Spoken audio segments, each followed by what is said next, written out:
The unity of the human race, as envisaged by Baha'u'llah, implies the establishment of a world commonwealth in which all nations, races, creeds, and classes are closely and permanently united, and in which the autonomy of its state members and the personal freedom and initiative of the individuals that compose them are definitely and completely safeguarded. This commonwealth must, as far as we can visualize it, consist of a world legislature whose members will, as the trustees of the whole of mankind, ultimately control the entire resources of all the component nations, and will enact such laws as shall be required to regulate the life, satisfy the needs, and adjust the relationships of all races and peoples.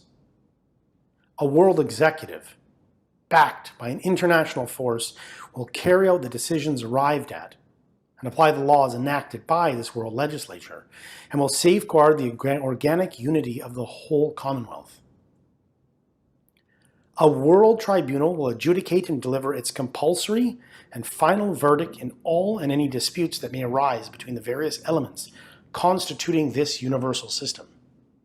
A mechanism of world intercommunication will be devised, embracing the whole planet, freed from national hindrances and restrictions, and functioning with marvelous swiftness and perfect regularity. A world metropolis will act as the nerve center of a world civilization, the focus towards which the unifying forces of life will converge and from which its energizing influences will radiate. A world language will either be invented or chosen from among the existing languages and will be taught in the schools of all the federated nations as an auxiliary to their mother tongue. A world script, a world literature, a uniform and universal system of currency, of weights and measures, will simplify and facilitate intercourse and understanding among the nations and races of mankind. In such a world society, science and religion, the two most potent forces in human life, will be reconciled, will cooperate, and will harmoniously develop. The press. The press will, under such a system, while giving full scope to the expression of the diversified views and convictions of mankind, cease to be mischievously manipulated by vested interests, whether private or public, and will be liberated from the influence of contending governments and peoples. The economic resources of the world will be organized, its sources of raw materials will be tapped and fully utilized, its markets will be coordinated and developed, and the distribution of its products will be equitably regulated. National rivalries, hatreds, and intrigues will cease, and racial animosity and prejudice will be replaced by racial amity, understanding, and cooperation.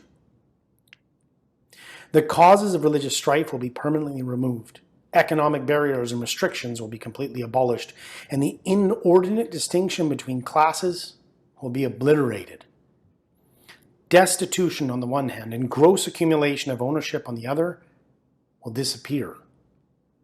The enormous energy dissipated and wasted on war, whether economic or political, will be consecrated to such ends as will extend the range of human inventions and technical development, to the increase of the productivity of mankind, to the extermination of disease, to the extension of scientific research, to the raising of the standard of physical health, to the sharpening and the refinement of the human brain, to the exploitation of the unused and unsuspected resources of the planet, to the prolongation of human life, and to the furtherance of any other agency that can stimulate the intellectual, the moral, and spiritual life of the entire human race.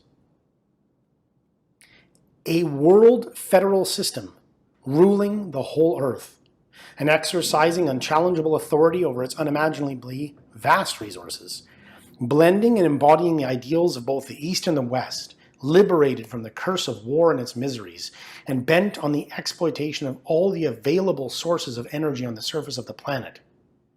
A system in which force is made the servant of justice, whose life is sustained by its universal recognition of one God and by its allegiance to one common revelation. Such is the goal towards which humanity, impelled by the unifying forces of life, is moving. It's almost impossible to express how glorious a vision this actually is. It's so shocking because each sentence of this quote from Shoghi Effendi itself could constitute an entire study.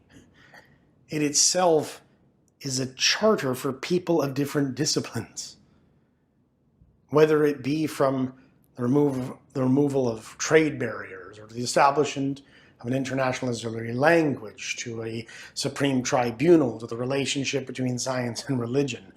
This really is a several-page list of the fundamental goals of the world order that we in this age are trying to actually establish. It is a breathtaking and astounding vision of humankind. And it is something that we can achieve, utopian as it might seem to some people. In order to achieve that, we actually have to realize that many of the fruits of this world can test us.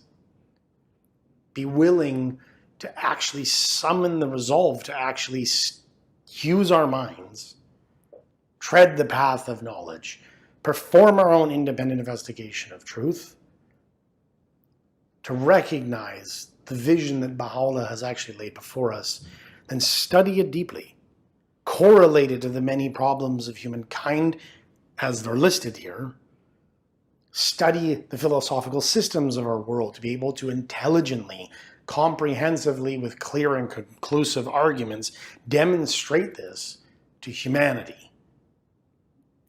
To move forward, to be able to actually study the holy texts of previous dispensations, previous expressions of God's love, whether it be in Islam or Buddhism, and see actually how these are actually brought together in this exquisite tapestry. Also to be able to understand the melodies and expressions of those previous lamps of the same light so that we can actually share this message with humankind. To then study the world order itself, the arc upon which humankind will sail, the solution and remedy to the problems of our world. One could spend a lifetime actually just studying one of these topics. And people will.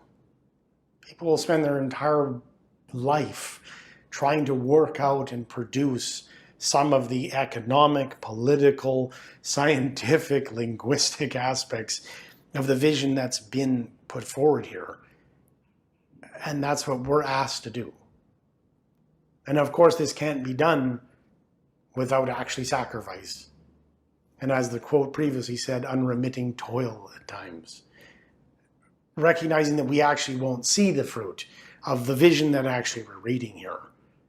But it needs someone, some groups of people to rise up, no matter what their shortcomings are, no matter what their capacity, and actually fight for this vision, to fight with their character, their tongues, their pens, to share it with humankind so they can finally be given the message that they're actually hoping for.